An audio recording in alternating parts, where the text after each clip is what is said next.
ya a elaborar un diseño centrado en el usuario, que es lo que también funciona, aunque es un modelo que a veces tiene algunas debilidades, pero si usted aplica las técnicas correctamente, entonces ese modelo conceptual aplicando lo que es DCU, diseño centrado en el usuario, les va a salir muy bien, pero basándose en los principios generales de usabilidad, ¿sí? Y otras técnicas como el benchmark que vamos a ver también, para ya poder trabajar algo de GUI, para ver cómo ustedes pueden ir implementando esto en una aplicación de escritorio en un inicio. Luego desarrollaremos en aplicaciones web y finalmente cómo evaluar en las aplicaciones web la usabilidad. Y finalmente lo veremos en móviles, ¿no? En dispositivos móviles. Entonces, vamos a ir evolucionando ya la próxima clase, o bueno, depende de cómo avancemos. Esta o la próxima les voy a dar cuál es el problema que vamos a solucionar, un problema bastante conocido por todos, y vamos a ver cada grupo cómo establece la solución, y bueno, vamos a ver cuál es el grupo que presenta la mejor solución para tratar de implementarlo y ver si con eso se participa en algún concurso de proyectos o en la próxima casa abierta de la facultad. ¿Están participando ustedes en la casa abierta de la facultad? No. Claro, eso sí es cierto, por lo que no están en presencial. Pero bueno, entonces para ver si participamos luego, ¿no? Yo realmente no tengo mucha confianza porque yo he presentado modelos de software con estudiantes y me han rechazado porque dicen que no hay nada vistoso. O sea, siempre andan buscando un carrito con ruedas que se desplace, una manito que se mueva, cosas irrelevantes en lo que es software, porque en software yo puedo presentar un nuevo componente que revolucione todo o un modelo de iteración que genere nuevas propuestas, pero bueno, los evaluadores bastante flojos son. Yo sí les he dicho, eh, si no es un cajón con tillos que se desplacen, o sea, si no ven algo, no es, entonces así no se evalúa el software se evalúa en otra manera, ¿no? Por eso es que yo he decidido no, yo principalmente les dejo ahí, mientras no cambien su modelo de pensamiento que tienen de evaluar proyectos, pero con ustedes vamos a tratar de revolucionar algo nuevo, ¿no? Algo que ha venido dándose en estos tiempos de pandemia y vamos a ver cómo trabajan y qué tal son ustedes de software, ¿no? En estos grupos para proponer una solución. Entonces, esa es lo que tenemos planeado y hasta la próxima semana ojalá acabemos todo lo que es GUI para entrar ya a lo que es el examen y el examen hacerle una parte teórica y una parte práctica. Entonces, eh, hoy día también vamos a ver cómo evaluamos también todo y bueno, eso está planificado y ojalá no haya ningún inconveniente para llegar al examen, ¿no? Eh, eh, ya vamos a discutir también si vieron la segunda parte del video. Es cortita, no es muy grande. Sí, ¿Sí? Listo. Entonces también discutiremos eso terminando esta parte, ¿no? Bien, entonces nosotros habíamos empezado a ver los principios de usabilidad, que es algo que ustedes tienen que implementar, ¿no? Cuando se piensa en el usuario. O sea, recuerden, o sea, la fase que quiero que ustedes cambien de mentalidad es que cuando ustedes desarrollen software, no piensen solo en el modelo de datos, sino también piensen en el modelo de usuario. O sea, a la vez que van ustedes desarrollando el software, ya tengan una orientación, o sea, ya tengan definido cómo va a ser la interacción con el usuario, la interfaz, para ir trabajando las dos cosas, ¿no? Para eso, ya, o sea, así como ustedes hacen el diseño, en la etapa recuerden la etapa de diseño, recuerden la metodología que ustedes utilicen, porque todas las metodologías de ingeniería de software están basadas en el ciclo de vida, ¿no? Y el ciclo de vida del software está dado en análisis, diseño, desarrollo, pruebas e implantación. ¿Sí? Entonces, la etapa de análisis ustedes ya han superado, dominan ahorita la etapa de análisis, que es la recolección de la información para ver la situación actual del problema. Para eso les dieron a ustedes técnicas de recolección de datos en lo que es metodologías de la investigación. Entonces, básicamente, con encuestas, con entrevistas, con focus group, con observación de campo, ustedes se van a involucrar en el problema. Entonces, la siguiente fase es el diseño. Entonces, en el diseño, ustedes les han dicho, bueno, vamos a hacer el diseño del sistema. Y ahí tienen que ser dos fases, el diseño del sistema y el diseño de la interfaz, que ahora ya no se llama interfaz, sino interacción. porque pueden agregar elementos adicionales que vamos a ir viendo en el desarrollo del periodo, ¿no? Para que sus propuestas sean más innovadoras. Entonces, el diseño y modelo de datos ya les enseñaron, ¿no? Que si van a hacer con un archivo, con base de datos, si van a hacer base de datos relacional o base de datos no relacional, entonces, ¿cómo hacen si es relacional? Que pasan del diagrama de entidad-relación, del diagrama de entidad-relación pasan al modelo relacional, y el modelo relacional tienen que normalizar hasta llegar al modelo básico que sea más sintetizable, y la verifican ese modelo a través de implementar las reglas del negocio o a través de SQL, y el SQL lo implementan de dos formas, ¿no? Las reglas del negocio a través de triggers o a través de store procedures. Y listo, y queda bien. Y claro, les falta la fase de desarrollo, que sería ya con el lenguaje. Pero cuando inician la fase de desarrollo, ahí van a tener un problema. ¿Qué es lo que va a ver el usuario? Entonces, no, en el diseño no tienen que solo centrarse en eso, sino por otro lado también diseñar la interacción con el usuario. Entonces, ahí sí. Entonces, tienen que ya tener, antes de pasar al desarrollo, ya se tienen cómo van a hacer la interacción con el usuario. ¿Sí? Entonces, pueden hacer varios modelos de interacción.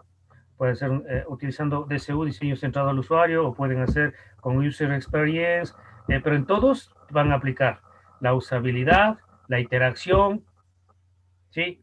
Y dentro de esto tienen que aplicar los colores y tienen que pensar en el humano como usuario, todo lo que hemos visto.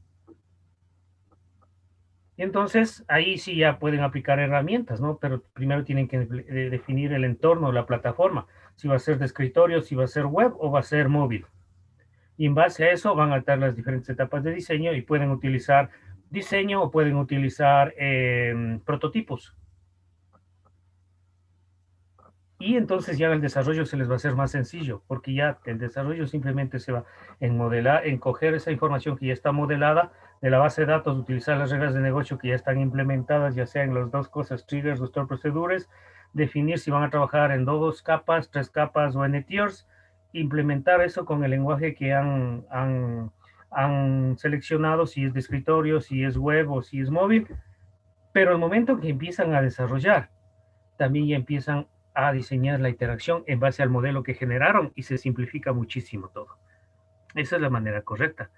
Claro, no hay que dejar de lado las pruebas, caja blanca, caja de cristal, pruebas de resistencia, pruebas de fatiga, todo, pero también en cuanto a la interacción, las pruebas de usabilidad.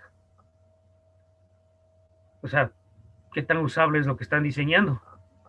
Y claro, ya con todo eso exitoso, la implantación va a ser ya la última fase, la puesta en marcha, pero están garantizando el éxito de su producto.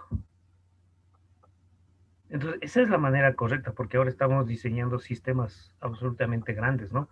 Y de ahí que hablan de las ágiles, sobre todo si no es un proyecto muy grande, Stream Programming, si es un proyecto grande, Scrum, por ejemplo, pero hay más otras metodologías, pueden utilizar solo Kanban, cualquiera de ellos, o el Kanban mezclarle con ágiles, que también da resultado para control de tareas.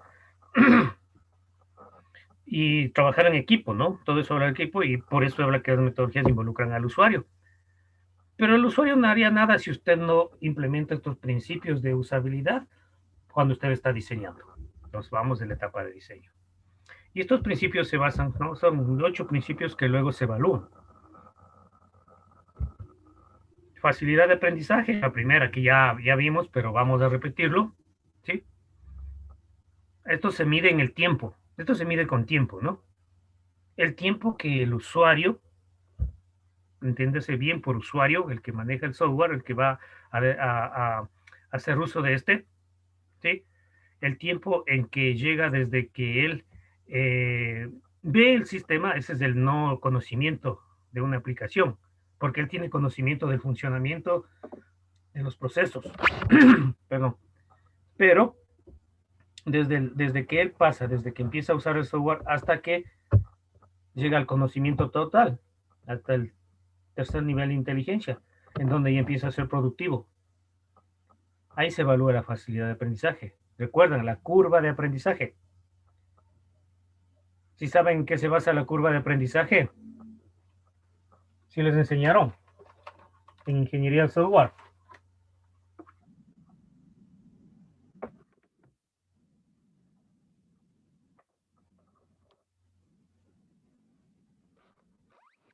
Exacto, todo se evalúa en base a la curva de aprendizaje. Han utilizado, ustedes saben Scrum, ¿no es cierto? Sí, les enseñaron Scrum. Sí, Y les enseñaron Stream Programming. Ya, el problema es ese, ¿no? Entonces, eh, eh, ¿en qué software aprendieron para utilizar Scrum?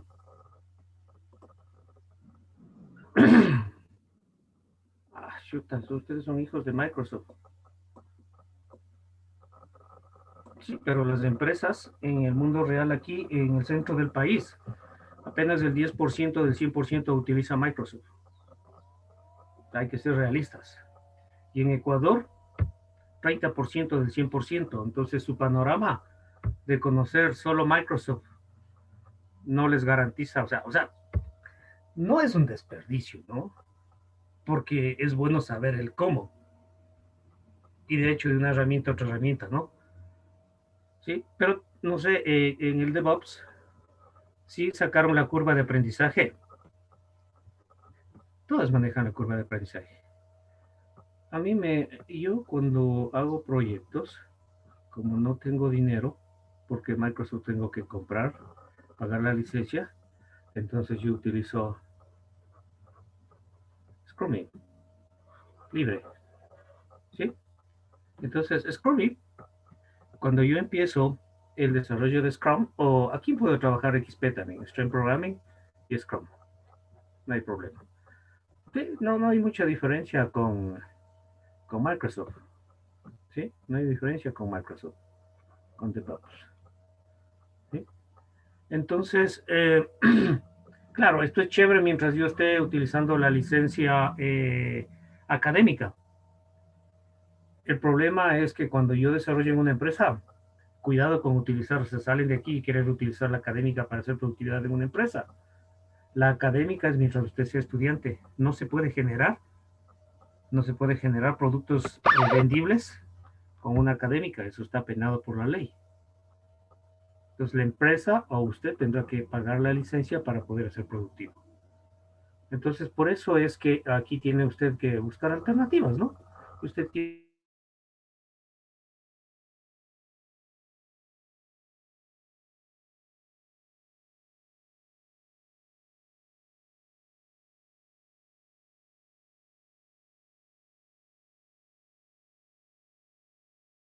aprendizaje que decía, porque se mide la facilidad de aprendizaje, está el eje de las X, el eje de las Y. Claro, si hablamos de curva, hablamos de álgebra. Entonces, aquí se mide el tiempo, de aquí se mide el aprendizaje, ¿no? El aprendizaje siempre está medido en adaptabilidad o básicamente la adaptabilidad se va midiendo en adaptabilidad, en reconocimiento, básicamente es una métrica, ¿no? Es una métrica lo que se ve. Entonces se va midiendo en el tiempo y la adaptabilidad al sistema. Entonces se va obteniendo una curva, ¿sí? La curva de aprendizaje. Entonces puede tener una curva que empiece y después se quede. Curvas negativas, ¿sí? O que nunca suba, ¿no? Entonces ahí estoy diciendo que no hay facilidad de aprendizaje. Pero en cambio, si empiezo a medir y mi curva empieza de esta manera, ¿no? Positiva. Entonces, miren, en menos tiempo, más aprendizaje hasta que llega un punto donde se estandariza. ¿Sí? Claro, va a haber un momento que yo tengo que pedir esto porque va a hacer cambios en el software para facilitarle más, pero bueno, esto es el ciclo de vida, ¿no? Recuerden que el ciclo de vida se garantiza a un promedio mínimo de 5 años. Entonces, esta es una curva exitosa, ¿no? Que va así. Y puede seguir, ¿no? Si ya, por ejemplo, cambia de entorno, porque hay entornos y puede seguir. Entonces, es una curva productiva. Esa es la medida de la curva de aprendizaje en donde yo evalúo la facilidad de aprendizaje. ¿Sí? La adaptabilidad es el conocimiento, adaptabilidad del usuario en el tiempo. Entonces, si me toma más tiempo, entonces no hay facilidad de aprendizaje. Si me toma menos tiempo, miren, ¿cuándo llego al límite? En menos tiempo.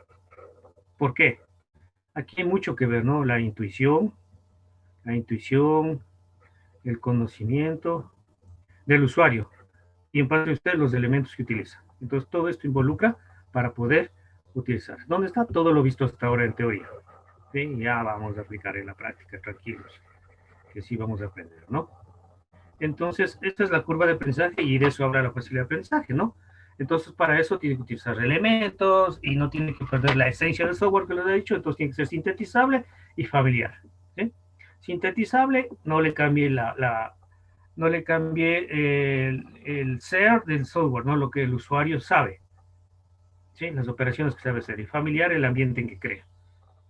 Entonces, eso es. Mire, para eso se utilizan las affordance. Las affordance son atributos que ciertos objetos tienen para hacerles usables. Entonces, esos mismos atributos usted tendría que implementarlos en su modelo cuando usted lo automatiza, ¿no? Ya he dicho que a veces sí utilizamos esa palabra.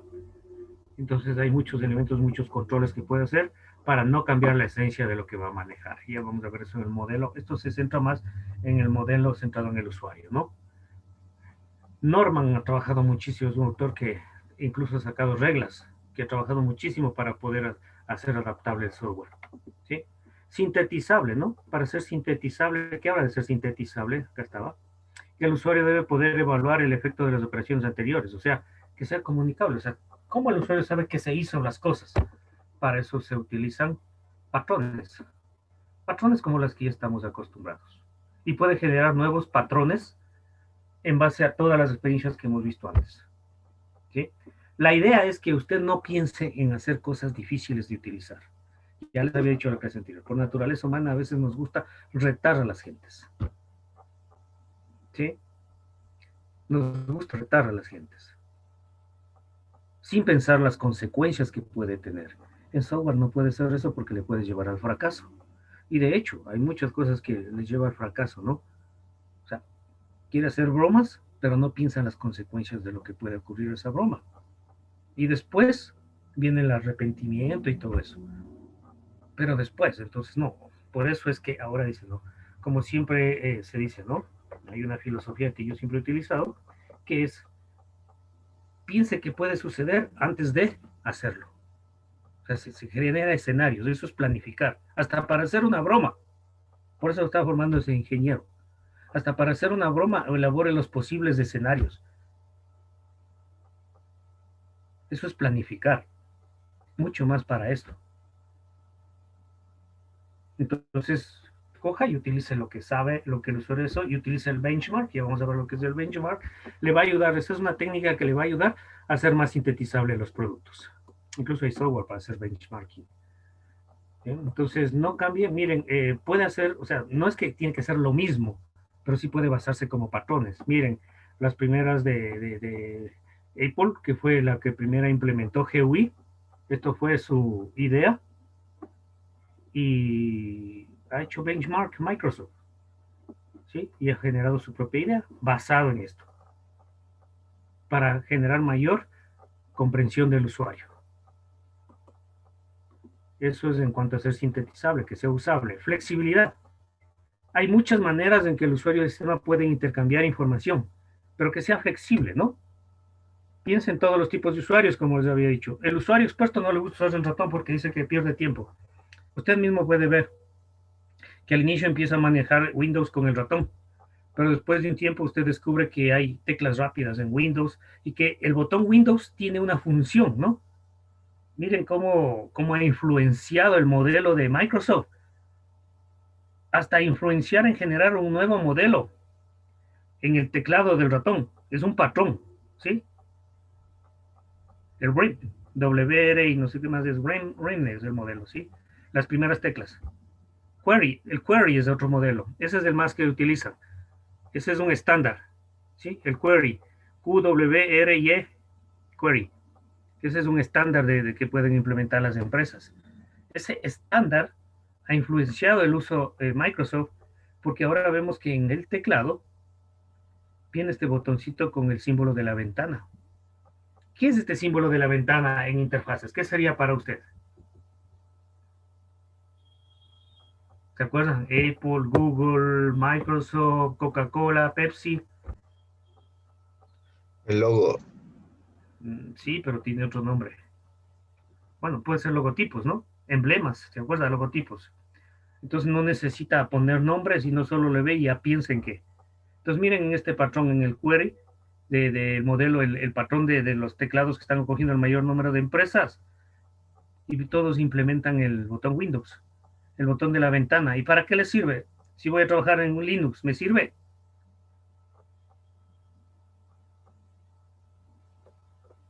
¿Qué piensan? ¿Sirve o no sirve?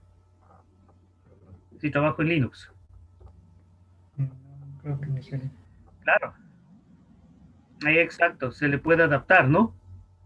Pero miren, está el patrón ahí, pero claro, la orientación hacia dónde da. ¿Cuál es la idea de poner ese patrón? Darle flexibilidad a Windows.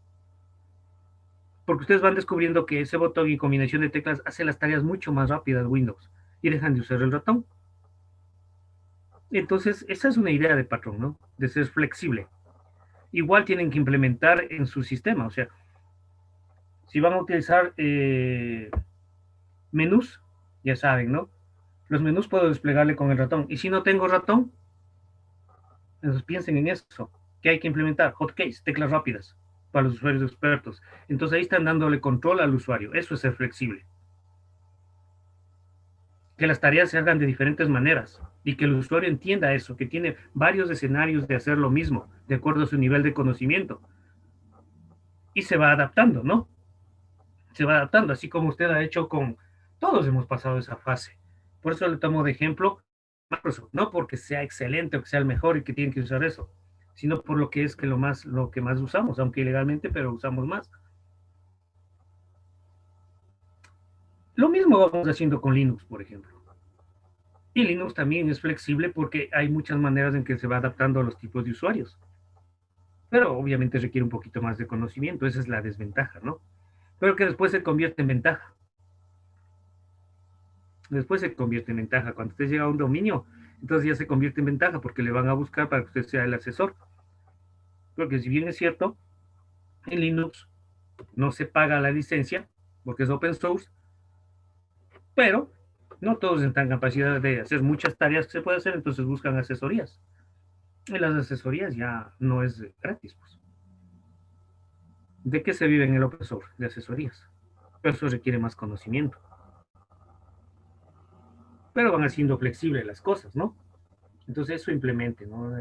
Muchas maneras de que el usuario se pueda adaptar, lo que les decía, ¿no? Miren, con ratón, sin ratón. Orientación al usuario de lo que puede hacer. Control X, Control C, cortar y pegar, copiar. No está activo. ¿Por qué? Porque tiene algo cargado. Y si ya pegaría, se activaría ¿cuál? Se desactivaría el pegar y se activaría el cortar o copiar. Primero la acción antes de pegar. O sea, esto es muy importante para hacerle intuir al usuario las cosas, como ejemplo, ¿no? Y así las tareas se van haciendo, para que le vaya orientando al usuario lo que puede hacer y lo que no puede hacer. No es quitarle las opciones ni restringirle y hacer una interfaz para cada opción, no. Ir activando y desactivando las cosas de acuerdo a los requerimientos que este usuario tiene. Así va entendiendo las tareas. Y claro, y entonces entender que si no hay el ratón o si no hay la pantalla táctil, tiene otros elementos para hacerlo. Es muy flexible, ¿no? Eso es flexible porque imagínense, si daña el ratón ya no trabajo. Porque es un elemento físico y se puede dañar. Entonces hay otros elementos, ¿no? ¿Qué le hace sentir con esto? Que quien controla todo es el usuario. La base fundamental de interfaces es que el usuario controla el software, no que el software le controle al usuario. Entonces ahí darle control, ¿no? Que el usuario pueda deshacer, que el usuario pueda hacer muchas actividades de acuerdo a las tareas. ¿Okay? Miren, hay muchas maneras de implementar control al usuario, ¿no? Mecanismos de escape, mensajes adecuados, visibilidad del estado del sistema, o sea, comunicación. Eso también es fundamental porque si el usuario no sabe si se hizo o no se hizo la acción, puede cometer muchos errores. Y claro, el mapping, o sea, todo el diseño que usted haga, no le haga de una manera que le aparte del entorno que le está enseñado a manejar. Eso es un mapping. Para que sea intuitivo, pues. Y en el mercado encontramos muchos, ¿no? Cuando usted instala un software para manejar audio, le hacen que usted entienda que está manejando audio, video, que usted entienda que está manejando video, porque implementan mapping. No es una interfaz totalmente distinta que no pueda manejar, ¿no? Entonces, que no pierda la esencia, ¿no? Eso es la coincidencia de lo que está acostumbrado con algo que usted le orienta. Y claro, aquí le agrega las características adicionales de su implementación. Entonces, dar control al usuario, ¿no? Otra parte de dar control al usuario es que cuando algo de aquí no está muy claro, entonces las ayudas. Eso también se va dando a la par. Jamás las ayudas se elabora al final, como muchos piensan, porque al final del proyecto ya entran en duda, ¿hago o no hago? Y si hago algo simple porque no tengo tiempo, y queda una ayuda desastrosa, que en vez de ser ayuda, al usuario le pone en duda y hace el efecto contrario. Entonces la ayuda se va, eso es parte de la documentación se va trabajando a la par, como en todo. Consistencia, ¿cómo le damos la consistencia? ¿Se acuerdan? Ya hablamos de consistencia. ¿Cómo le damos consistencia a un software? Eso es un concepto clave, ¿no? Un sistema consistente. Todos los mecanismos que se utilizan son siempre usados de la misma manera. No hacerle sentir al usuario que de pronto cambió de software, ¿sí? Que está en otro ambiente, o sea, hacerle dudar. Tiene una pantalla de un diseño, le da clic en el siguiente y cambia a otra pantalla con un diseño totalmente distinto, con otro color, y el usuario empieza a dudar. Me parece que salió otro sistema, me entré a otro sistema, algo hice mal. No, entonces consistencia es guardar la consistencia entre todas las ventanas, entre todos los elementos. Es más, y esto me ayuda a ser más rápido porque elaboro un patrón y en base a ese patrón diseño todas mis ventanas, todos mis elementos. Eso es un look y un feel común, eso, ¿no? Look, lo que ve el usuario y el funcionamiento de los elementos que están dentro, ¿no? Look, lo que el usuario ve. Un look común, feel, lo que hace funcionar a look. Entonces, si yo tengo un botón que dice salir, no voy a poner por ahí otro botón que diga cerrar. Hay que hacer diferenciar, ¿no? Si el salir sale y después un botón por ahí ha puesto cerrar, cierra y sale, entonces el pobre usuario se confunde. ¿Qué mismo, salgo o cierro? Y ese es un ejemplo típico, ¿no? Ponen donde quiera el salir y el cerrar.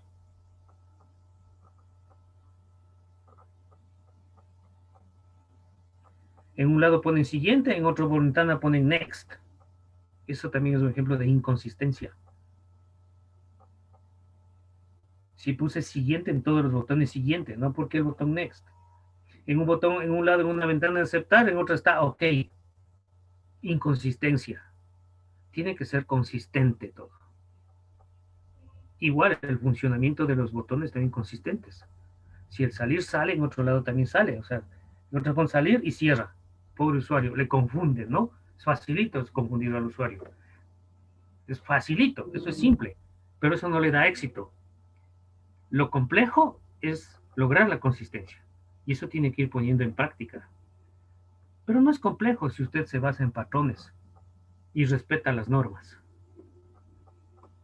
y piensa en el usuario, obviamente. ¿Sí? Miren, consistencia puede sufrir una evolución, pero no perder la esencia, ¿no? Windows es un ejemplo de eso. En el 3.1, maximizar y minimizar. En el 9598 cambió ese maximizar y minimizar por estos iconos, que eran más, estos eran muy interpretativos para el usuario, estos son más interpretativos para el usuario y le agregaron algo más, cerrar, porque solo minimizar, maximizar es simplemente que está activo en memoria, pero si ya no lo quiero hacer, no quiero utilizar ese elemento, entonces lo cierro. Nunca explicaron esto al usuario, el usuario intuyó de acá. Claro, luego viene la característica de 3D, colores y todo, y lo han ido mejorando, ¿no? En Windows 8 y en Windows 10. Pero no pierde, ¿no? La esencia de tal. No le confunden al usuario, eso es consistencia. Evitar que diferentes palabras, acciones y situaciones tengan el mismo significado también, ¿no? No confundan al usuario. Miren este ejemplo. Si dice yes, si dice no y si dice cancel. Si quiere sí, entonces ok. Si quiere no, entonces presione cancel. Pobre usuario. O sea, tenerle que estar explicando los botones. Eso quiere decir que duda de que esto sea intuitivo. Entonces se pone a explicar. Esto no es consistente porque le hace sentir al usuario inútil o le confunde al usuario. Entonces, dependiendo del tipo de usuario. Entonces, si quería que sea entendible, te voy a poner aquí yes y no. ¿Para qué ok y cancel? genera un nuevo patrón, y no, y se quita todo esto de acá.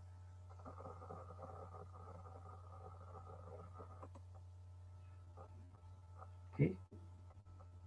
A veces implementan cosas que en vez de evolucionar o revolucionar, confunde al usuario. ¿Qué hace con esto? Arriba, abajo, ¿de qué? Coge elementos inútiles para poner. Entonces, eso es la consistencia, ¿no? Ser simple, la sencillez es lo mejor.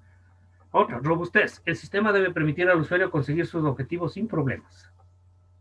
Robusto, que haga lo que tiene que hacer. Ahí viene la destreza de ustedes resolver algoritmos. Y esos algoritmos tienen que ser óptimos, ¿no? No solo que funcionen, sino que sean óptimos, optimizarlos, código, tiempo, elementos, control, todo sea lo mínimo posible. ¿Para qué? Para que no consuman demasiados recursos de la máquina y no se vuelvan algo pesado, que es algo que el usuario también mide. Hace, pero es muy pesado, dice, se demora mucho, es lento. Eso también causa frustración en el usuario. Entonces, hay que lograr esos objetivos sin problemas, ¿no? Y si el usuario comete algún error en la forma de ser, no intuye bien, ayúdele con mensajes, pero no con mensajes demasiado complejos que en vez de ayudarle confunda al usuario. Entonces ahí se hace robusto, ¿no? Recuperable. Ahí vamos a los errores, en cambio. El usuario puede cometer errores, pero no le haga sentir tonto. ¿Sí? Solo donde sea necesario se ponen los mensajes de error. Pero un mensaje de error no debe ser solo de advertencia, sino también ayúdele a solucionar al usuario. Dele la solución. ¿Sí? Entonces, el error no es eso. Ha ocurrido un error, ¿ya? Y peor de esos sistemas que el usuario da clic aquí, no de clic ahí. Va para allá, no ponga acá, no vaya para allá. Pobre usuario.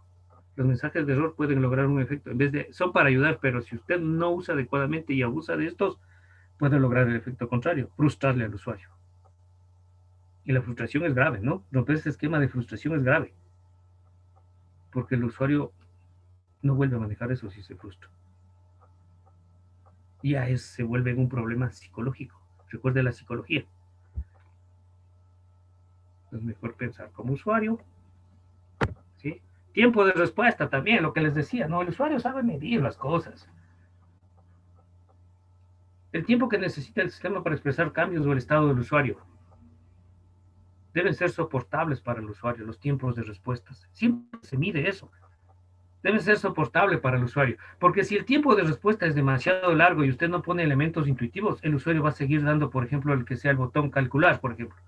Le da calcular y no le saca nada. Porque usted, el tiempo de respuesta es largo y usted no pone un elemento intuitivo, va a estar dando clic, clic, clic, clic. Y al final está haciendo, incrementando tareas en la memoria del ordenador y el ordenador en vez de responder, ¿qué va a hacer? Va a llegar a un punto que se va a saturar y se va a colgar. Y le va a echar la culpa al usuario. ¿De quién será la culpa? ¿Del usuario o de la interfaz?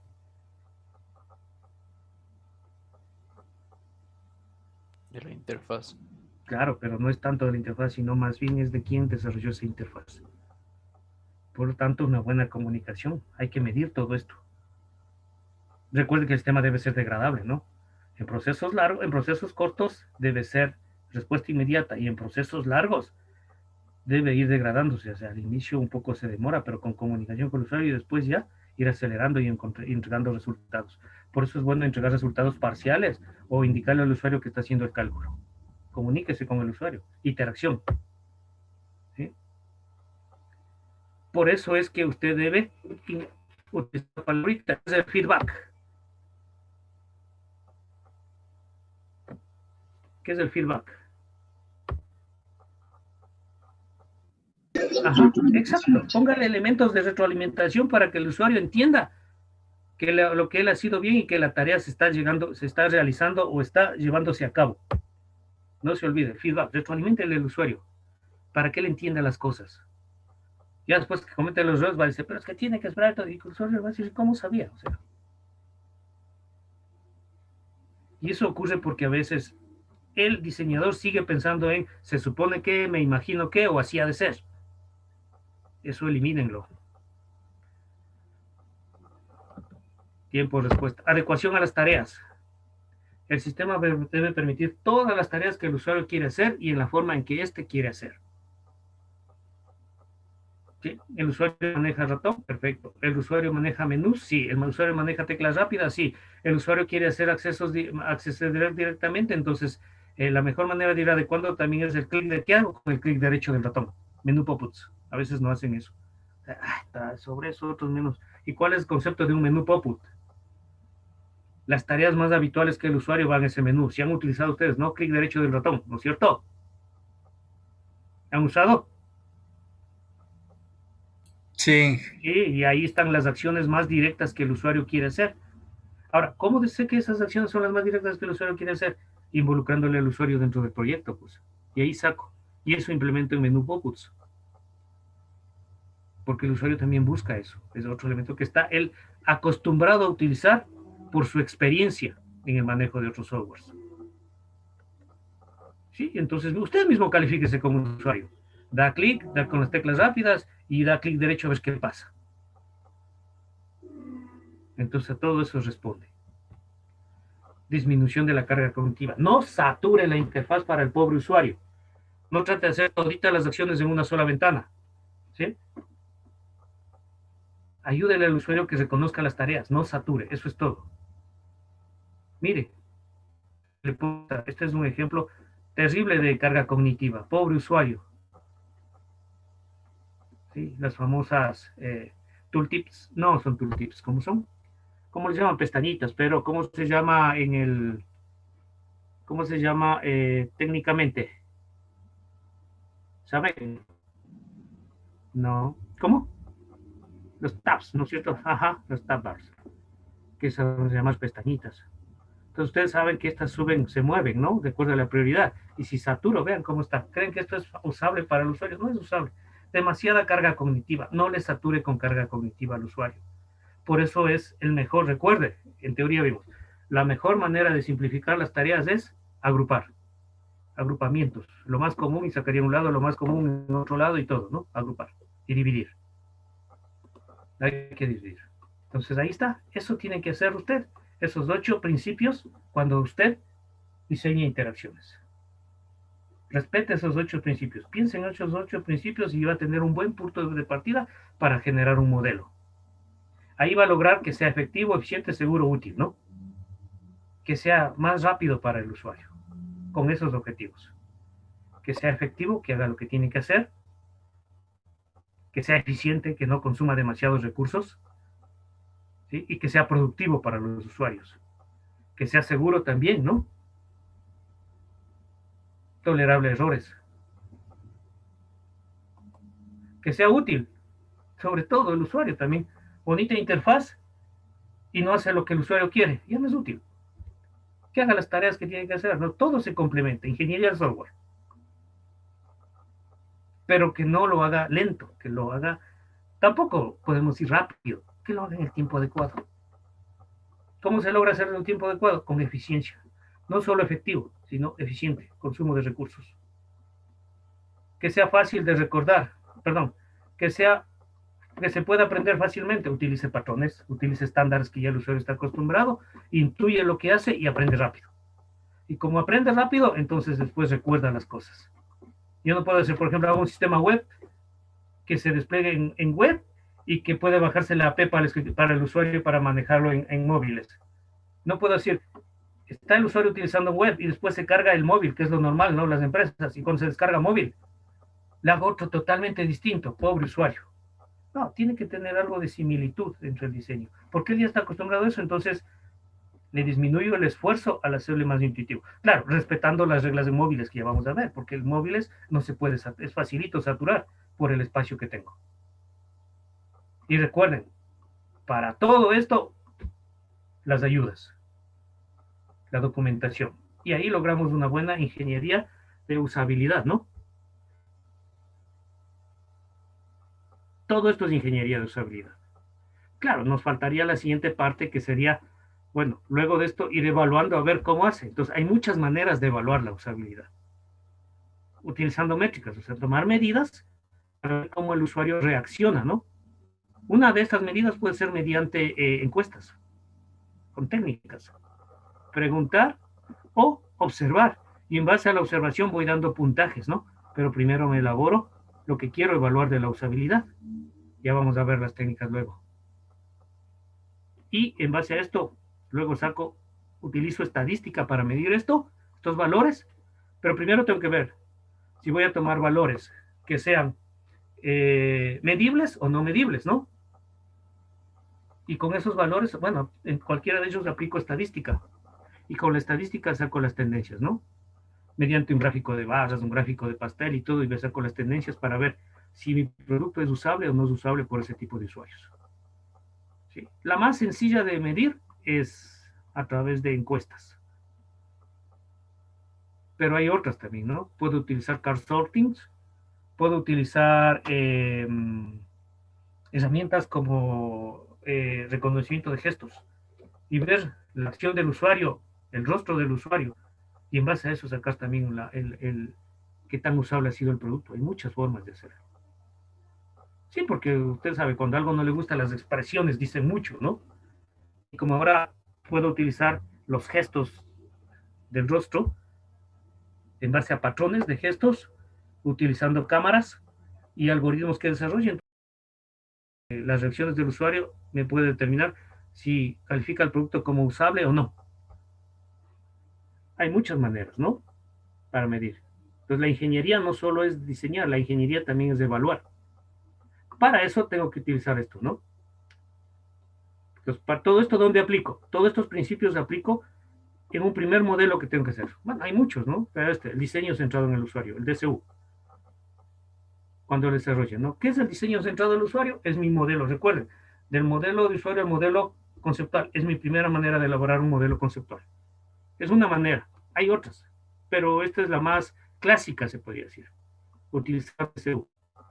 Pero ahí en ese diseño centrado en el usuario, con ese diseño puedo elaborar prototipos, que ya vamos a ver, ¿no? El producto es el prototipo, y ya tengo el prototipo, entonces con ese prototipo le doy al desarrollador, y el desarrollador en base a ese prototipo ya sabe cómo construir. Basándose en la ingeniería del software, puede utilizar un prototipado, y entonces el prototipo, miren, este es el prototipo. ¿De dónde saca el prototipo? Del análisis de requisitos. ¿Y en dónde lo aplica? En el diseño, lo que les decía. Y en base a ese prototipo, desarrolla, ¿no? Y cuando implementa, evalúa. Entonces se va evaluando. Eso es parte de la ingeniería. Entonces el siguiente clase que vamos a ver es cómo elaborar un buen software utilizando el DCU, diseño centrado al usuario, para poder evaluar y realizar prototipos. ¿Sí? Entonces un buen software no es aquel que oriente mejor a los usuarios en los errores, sino aquel que eduque a los usuarios de manera que no cometa los errores. A eso orientamos la usabilidad. Y bueno, este es el ciclo de vida aquí está todo lo que les he hablado, todito, ¿no? La ingeniería de software, donde entra el diseño de la usabilidad, en los prototipos y cómo va a usar usted. Esto es todo lo que es ingeniería del software, ¿no? Esto es ingeniería del software. Y nosotros estamos viendo una fase de la ingeniería del software, en el diseño. Ahora sí, ¿está claro? ¿Alguna pregunta?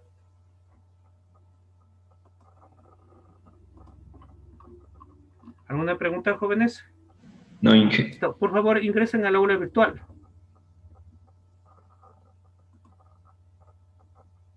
Todos, por favor. Lo único que tiene que es ir utilizando algunos elementos adicionales, y eso es lo que va a hacer este fin de semana, ¿no? Entonces, elementos GUI que se llaman, y utilizarlos con criterio para poder hacer un diseño centrado al usuario. Como les dije, el diseño centrado al usuario, que se llama DCU o UCD, de acuerdo, si quieres hacerlo en español, en inglés, User Centered Design, ¿sí?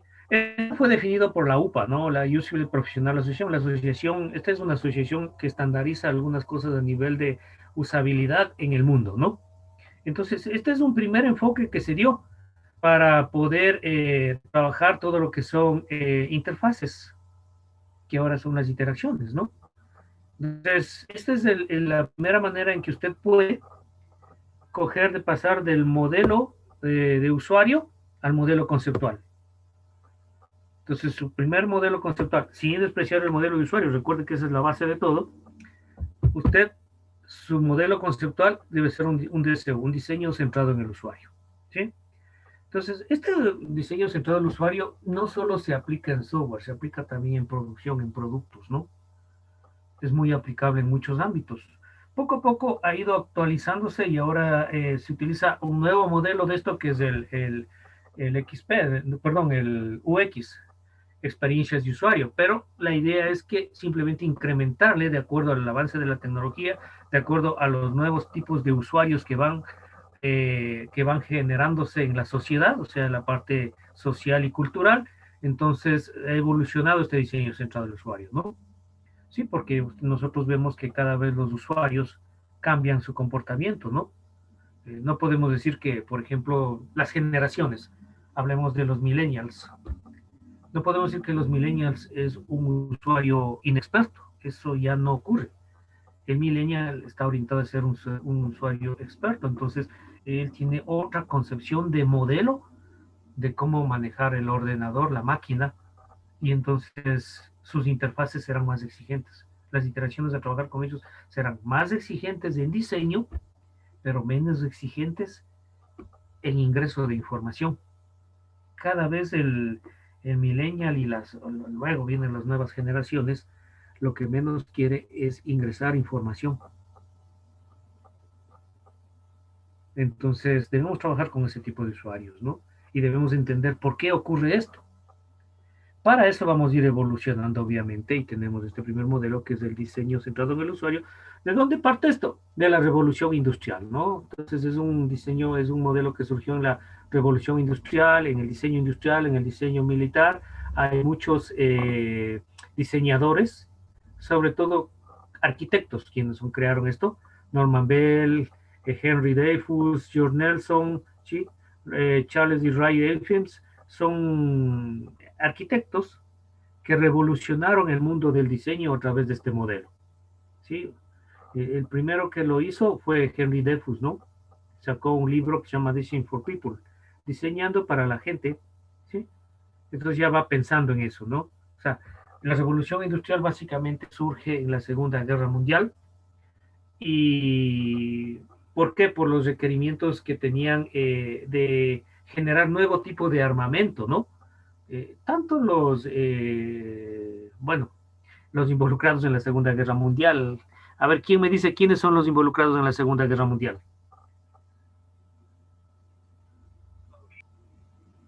Los países que participaron. Pero ¿quiénes nomás son? A ver, esos dos grupos.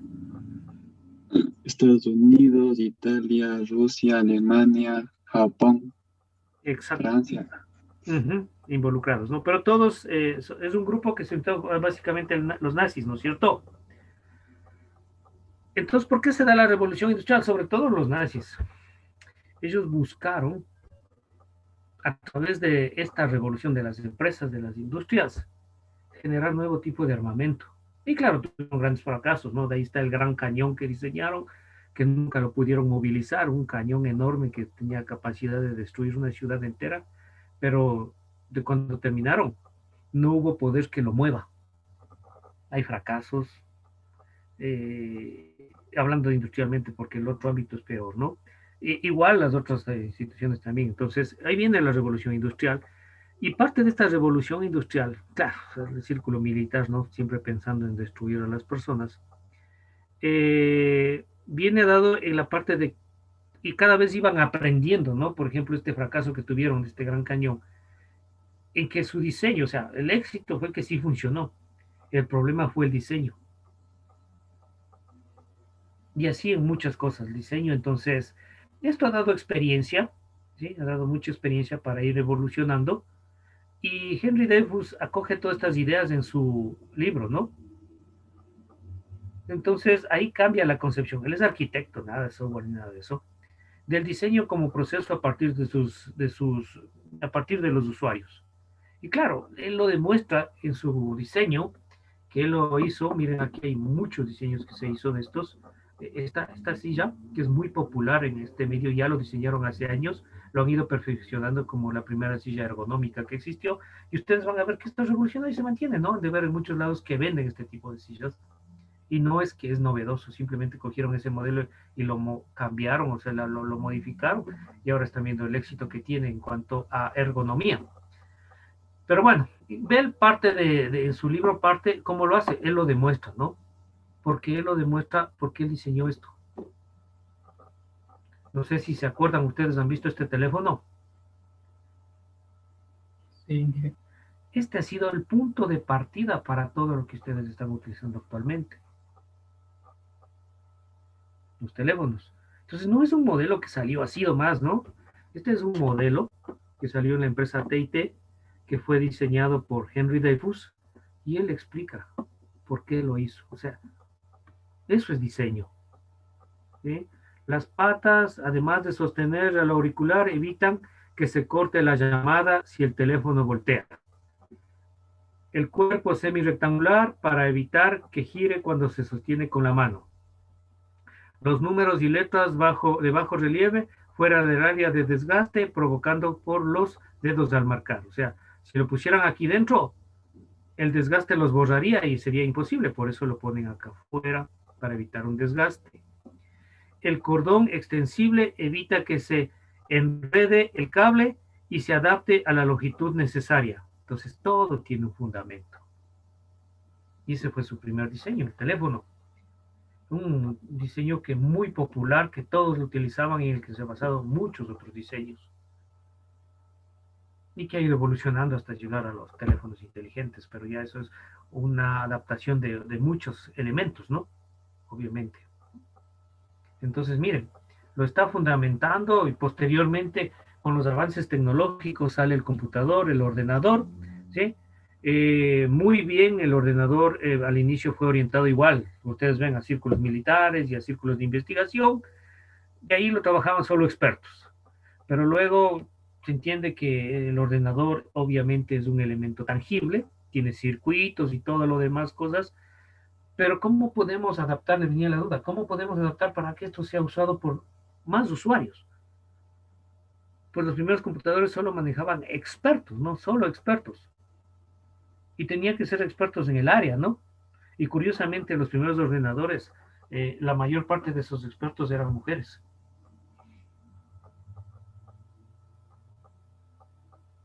¿Sí? Entonces, esa es una curiosidad que surge, ¿no? Y hay mujeres que han generado grandes algoritmos que utilizamos hasta ahora.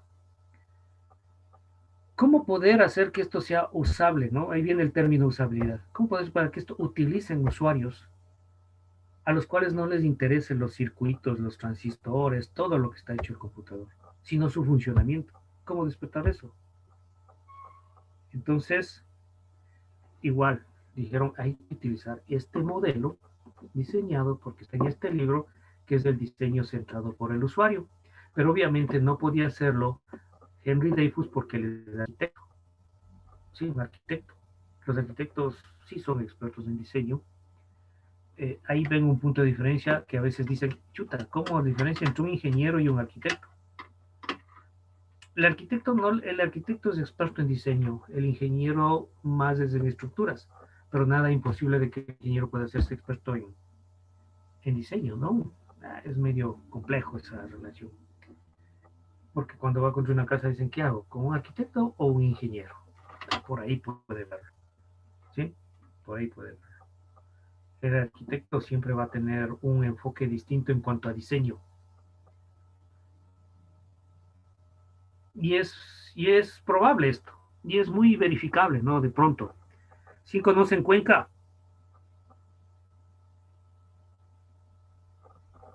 no, no conocen Cuenca, nadie, Por la verita. Sí, por afuerita.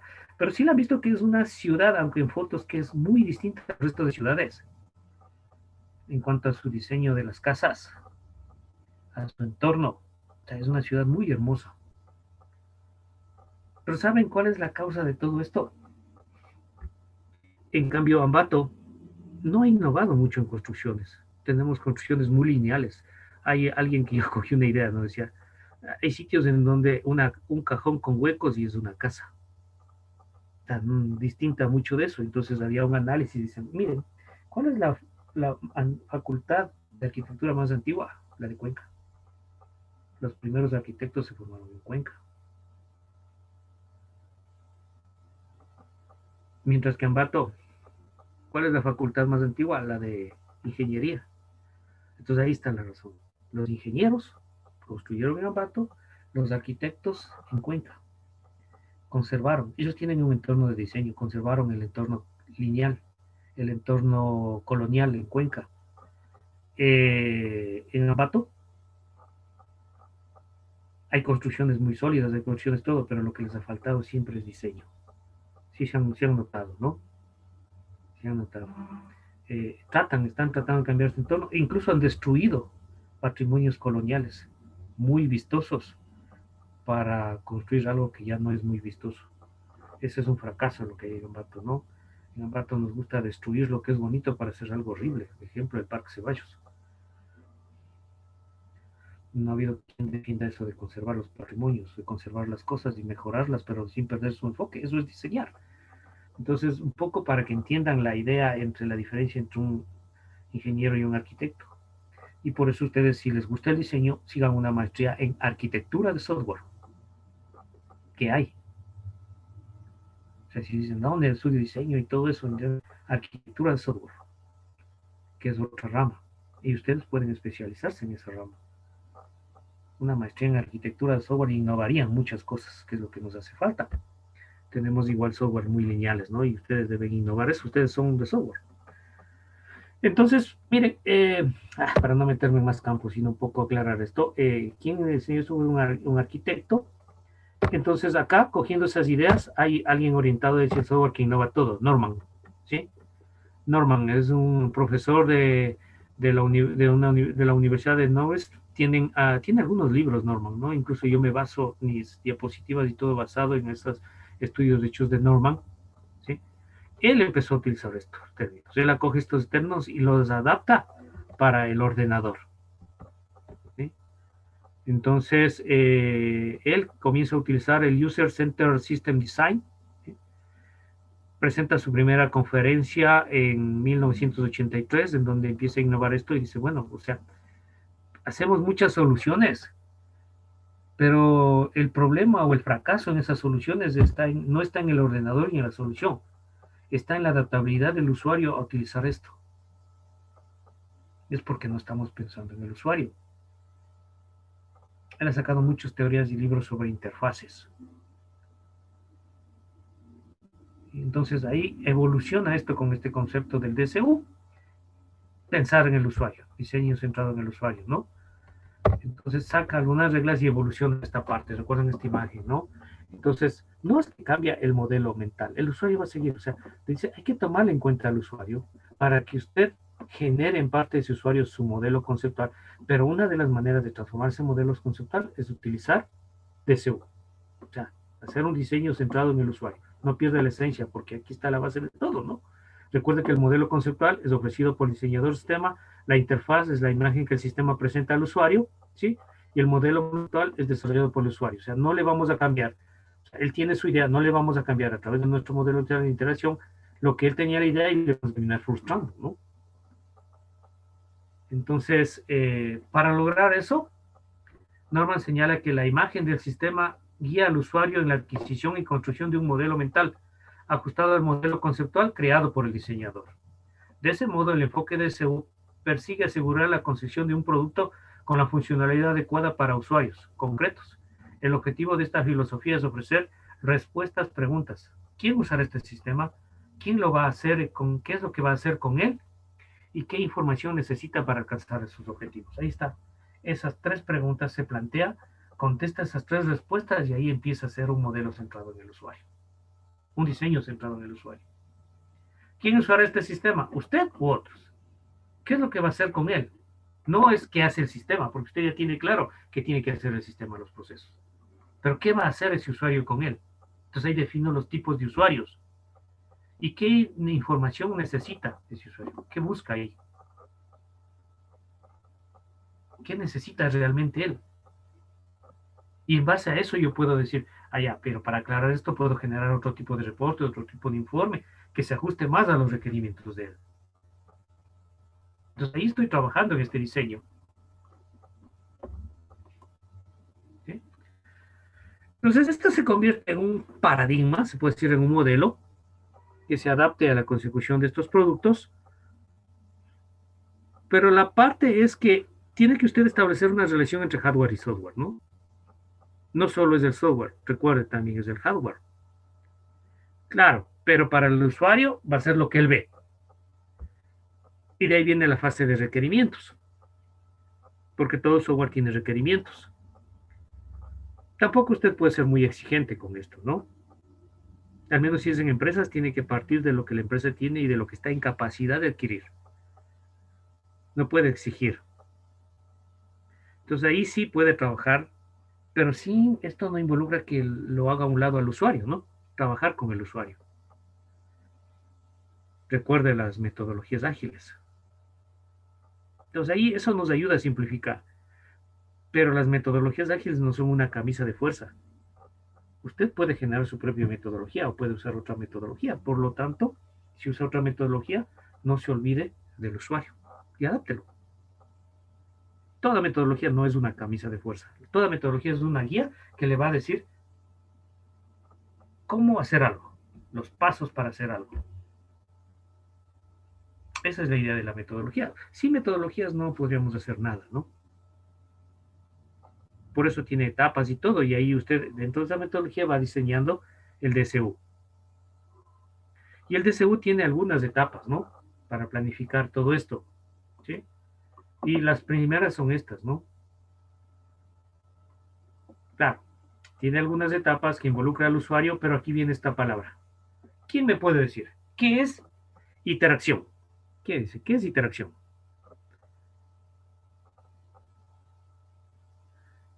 Sí, exacto. Sí, podemos tomar en términos generales así. ¿En qué modelo vieron? ¿Cuál es el primer modelo interactivo de ingeniería del software? No, no es. El cascada no puede ser. Mire, el de cascada siempre relacionen con la base real. El de cascada es muy estricto. Cuidado con hacer usted utilizar el modelo en cascada y tratar de ser salmones. El efecto salmón causa el fracaso de un modelo en cascada. Si han visto si han visto una cascada, ¿no? Sí, ¿Qué hace una cascada? Cae el agua, ¿no es cierto? ¿Alguna vez el agua regresa en sentido contrario? No. No, No, por eso es un modelo estricto. ¿Y si han visto qué hace el salmón? contracorriente. Ajá, cuidado con hacer eso. Ahí eso les causa el fracaso de este modelo cascada. Por lo tanto, el cascada no es el primer modelo interactivo, porque el modelo interactivo es como darse vueltas, ¿no? Entonces, ¿cuál es el primer modelo interactivo que ustedes vieron? En espiral. Exacto, perfecto. Ya, perfecto. Sí, pero vale la pena aclarar, ¿no es cierto? El fracaso de unos modelos y lo restrictivo de los modelos. Claro, el espiral fue eso. Aunque ya no es fue metodología de desarrollo de software, ahora no es un modelo, es una técnica. Las técnicas le dicen cómo hacer. Es una técnica, entonces aquí utiliza esa técnica, el espiral. Pero verán que esto de iteración es incremental. O sea, por eso el espiral es el que inspira esto de todo. Bueno, medio redundante, pero inspira a utilizar todo lo que es la iteración. O sea, un espiral no va, siempre va generando hacia afuera, no va creciendo. Eso es productividad. Entonces, aquí surge eso. Y así se hace el diseño centrado en el usuario. Se va evaluando el modelo y cada vez que se evalúa va generando productividad. La parte fundamental que tienen que saber es hasta cuándo. Entonces, las fases y etapas es la primera. Análisis de usuarios. Investigar y analizar los usuarios. Porque los requisitos, eso lo hace en lo que es para hacer el otro modelo, el modelo de sistema. Pero aquí viene análisis de los usuarios. Entonces, aquí coge los requisitos de usuario. Y esta es una etapa clave, ¿no? En donde usted coge los requisitos de usuario y empieza el proceso de SEO. Los requisitos de software es una cosa, cómo funciona el sistema, los procesos que hace el sistema. Los requisitos de usuario es otra cosa, la experiencia que tiene el usuario en manejar esos procesos. Son dos cosas distintas. Incluso a veces yo les decía, y me he topado con eso, los usuarios generan modelos increíbles para optimizar eso y le va a ayudar a usted con esas ideas a mejorar su automatización. Pero también puede haber lo contrario, ¿no? Entonces hay que analizar muy bien eso. Por eso en los requisitos de usuarios ahí se analiza, ¿no? Referente al producto, las necesidades, limitaciones, los deseos que él tiene. A veces dice, sí, me toca hacer esto, pero sería mejor hacer eso. Ese es un deseo que él tiene, que usted analizaría a ver si puede hacer ese ajuste para satisfacer esos requerimientos de ese usuario. Las necesidades. Pero también usted tiene que poner limitaciones. Ahí viene el entorno legal. Él puede querer hacer eso, pero eso, según el reglamento, leyes, no le es permitido. Entonces usted no puede ir más allá de eso. Otra parte importante es el contexto, dónde se va a desempeñar. Por eso viene el entorno legal también. En base a qué ámbitos va a ser los requisitos de usuario, en qué contexto va a manejar, ¿no? En un contexto empresarial, en un contexto social o en un contexto global. Y según eso se ve, ¿no? Y los accesos que tiene. Tiene máquinas, tiene internet, tiene celulares. Entonces, ¿qué voy a aplicar? ¿Qué tecnología? Escritorio, web, móvil. Porque ahí se analiza el éxito, ¿no? Y entonces ahí sí avanzó en la siguiente ingeniería de software, las fases de diseño y evaluación. Entonces de todo esto voy haciendo un ciclo iterativo. Claro, cuando hago esto, otra vez regreso a ver, evaluar acá, otra vez arreglo, otra vez cojo nuevos requerimientos y hasta que el usuario esté satisfecho. Eso lo logro con un prototipo. Si no, voy a tener fracaso. Entonces, ¿qué necesito hacer? Investigar los usuarios, tomar en cuenta el contexto, hacer un diseño contextual, evaluar. Después de evaluar, otra vez someto a ver el usuario. Si hay cambios, hago otra vez, hago nuevo diseño, evalúo. Y así, interactivo. Hasta que acepte el usuario y listo, y continúo. Entonces, eso es fidelidad.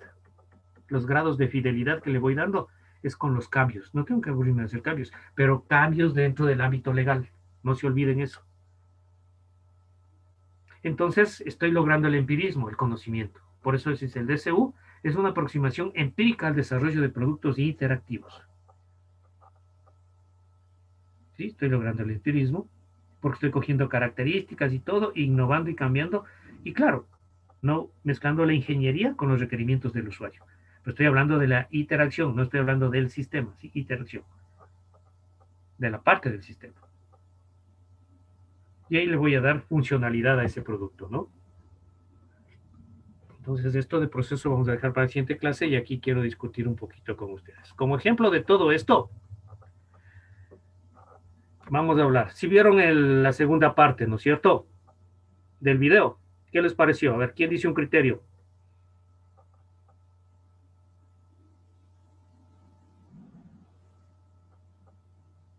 No le escuchamos. ¿Puede mejorar el audio, por favor? Claro, dígalo.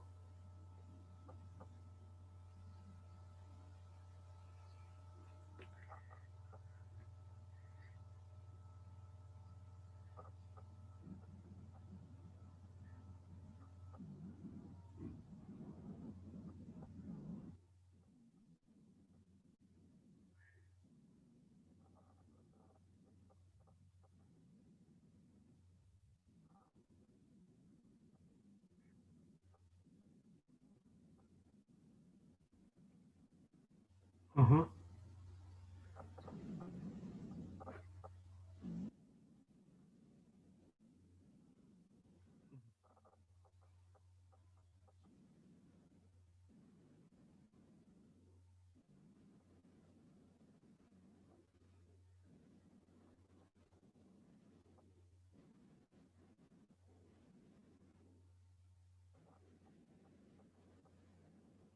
Uh-huh.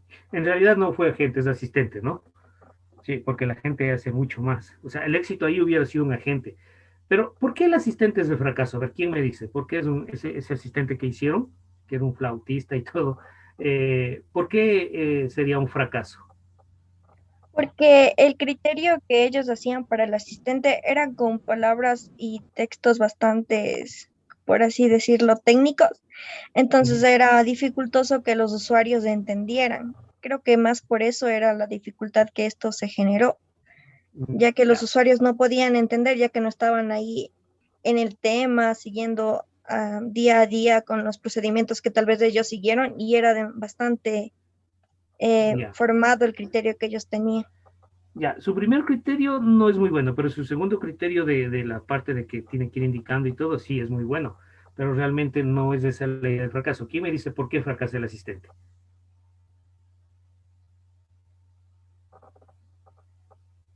Criterio también válido, pero no es. ¿Quién me dice? ¿Cuándo se debió haber elaborado el asistente? En las versiones de prueba. El asistente, bueno, primero tenían que haber analizado qué hay que hacer. Recuerdo, es parte de la documentación, agente y asistente. Bueno, un asistente no hubiera sido éxito, como decía la compañera de ustedes, o sea, el producto era muy avanzado para tener un asistente. Lo que debían haber hecho es un agente inteligente. Pero ¿cuándo se desarrolla este agente o este asistente? Conforme se hace el producto, no al final. Lo que les decía, no se hace al final la documentación, por eso es el fracaso. Lo trataron de adaptar. Y como no tenían recursos para hacer un agente, entonces no les quedó más que otra empresa les esté haciendo el asistente. Algo que ellos no hicieron, tuvieron que encargar a otra empresa que lo haga a un costo mínimo por presupuesto y obviamente el fracaso está ahí. Porque esto no se lo hace al final. Las ayudas no se hace al final. Las ayudas se hace conforme se va avanzando el desarrollo del producto. No al final, porque ocurre eso, lo que decía la compañera, se mezcla toda la información y es difícil llegar al usuario. Nunca llegaron al usuario. El producto excelente, el fracaso, la interacción. El fracaso, la interacción. Y terminó frustrándose el líder del producto, ¿no? La frustración. Claro, se frustraron los usuarios.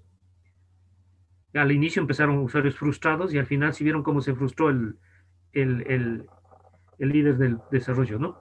Y claro, poco a poco se frustraron todos y fueron abandonando el producto. Es algo real. Un proyecto innovador, con mucho presupuesto, millones de dólares y todo, que solo por no tomar en cuenta la iteración, o sea, no pensar en el usuario, se fue al fracaso de todo y se acabó el dinero. Millones. Y fracasó. Y eso no quitó la esencia de que es un producto innovador y todo, ¿no? Pero no pensaron en el usuario. Y el usuario, si no ve, no compra. Así de simple. El software para el usuario lo que es ve, lo que él ve. O sea, grábense eso. Y el otro principio de ingeniería de software. El usuario controla el software. No el software debe controlar al usuario, porque eso causa frustración. Entonces, haga un buen modelo y vamos a ver la siguiente clase cómo se va evolucionando este modelo. ¿Alguna pregunta, por favor? ¿Está claro? Inge, yo tengo una pregunta. No Dígame. entendí muy bien la diferencia entre agente y asistente. Se ve que no ha leído lo que está en las diapositivas. El agente, perdón, el asistente tiene algunas limitaciones. El asistente solo trata de ayudar en problemas o guiarle en cosas simples que va a hacer. Eso hace el asistente. El agente, en cambio, desarrolla en base a lo que usted quiere hacer. Pregunta. Los agentes, por ejemplo, Siri es un agente, no es un asistente. ¿Se ha utilizado Siri? ¿Cómo se llama el otro que hay en Microsoft? ¿Perdón? Cortana. Ajá, Cortana. Cortana. Entonces usted le puede preguntar cómo se hacen las cosas. En cambio, el asistente le dice, creo que quieres hacer esto, a ver, te ayudo a hacer esto. Creo que quieres hacer lo otro. O sea, a veces se vuelve impertinente. El asistente se utiliza el software pequeño para niños, pero para expertos no asistentes, sino para usuarios más experimentados, agentes. ¿Está claro? Ahora hay la tendencia a los agentes inteligentes. Y una variante de los agentes inteligentes que usted debe desarrollar son los chatbots. ¿Se ha escuchado los chatbots?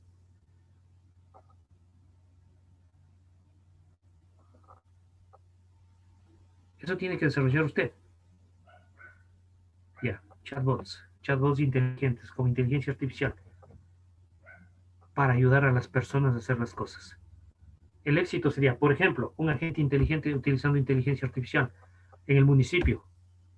Cada rato en la pregunta está la pregunta, ¿cómo hago esto? ¿Cómo hago lo otro? Y hay esos bromas, ¿no? Que dice, ni la secretaria sabe, pero el guardia ese sí sabe todo lo que hace, mire.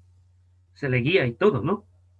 Pero mejor si usted desarrolla un chatbot con esa experiencia y el usuario le pregunta en la máquina, ¿Cómo hago para obtener esto? Y el chatbot le guía y le dice, ah, pero ¿y cómo hago el otro? Y el chatbot le da las palabras técnicas, lo que tiene que hacer. Eso es un agente.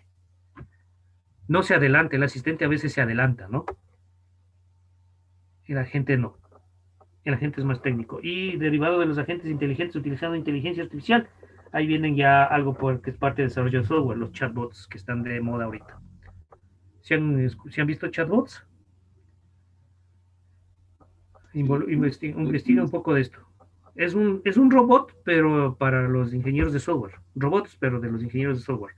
No utilizan electrónica ni nada de eso, sino solo con código hacen los robots. Hay chatbots para todo. Los bots. Bueno, yo digo chatbots, porque hay bots también para robar información. Por la culpa de estos bots, es que pusieron eso de no soy un robot. Porque algo que el bot no puede hacer tiene que tener para que diga, una persona quiere entrar acá, sino el bot rompe las seguridades y entra y roba información. Bots inteligentes. Que son estos agentes con inteligencia artificial. ¿Está claro? Bueno, para finalizar, este fin de semana, usted sabe Java, ¿no es cierto? ¿Y qué IDE utilicen Java, por favor?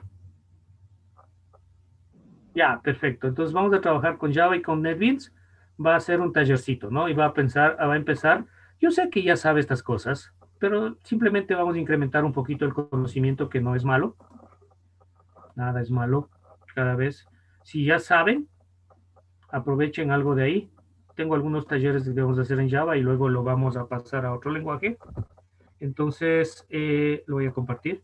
Va a ser ese taller que ya está en el aula virtual, taller 1.